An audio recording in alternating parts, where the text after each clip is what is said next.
Hey guys, Thunder E here, and we are taking a look at the Dell XPS 13 2018 edition. This is the latest from Dell, and it is a damn good looking device. It's a 13.3 inch laptop and an 11-inch frame.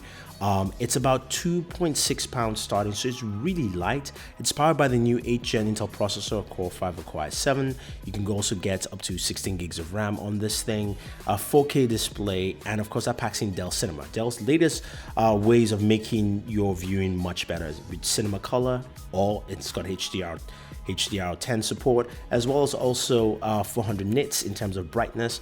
Then you also have something called Cinema Sound, giving you Wavemax best audio performance that they can deliver, and of course cinema streaming as well. Now this device here is really intriguing in just its footprint and what you get.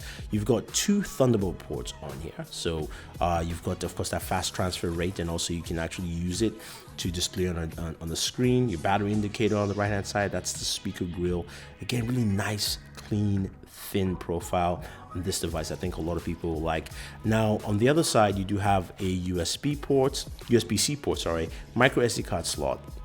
And of course, you can see the really thin display there. Of course, it's that really bezel-less display that Dell's been pushing on the XPS line for quite a bit of time now, that I think a lot of people like. Now, in terms of battery life, this is where the kicker is. For a device like this, what do you expect? 19.5 hours of battery life. That's what Dell is actually pushing, and we'll have to see when we actually get our hands on this and use it. But this is absolutely fantastic, and the fact that you have a device like this that of course is running full Windows, like you can do about 19.5 hours of battery life and get that kind of performance, I think this is on point. You've got a black, or you've got white and gold variant on there. Really nice, really slick, and I again, like I said, I think a lot of people like this. So if you have any questions or any comments, let us know. Otherwise, we can't wait to give our full review and our thoughts on this. Don't forget to like and share, subscribe to the channel, check out more content here from us at CES, and always enjoy your entertainment.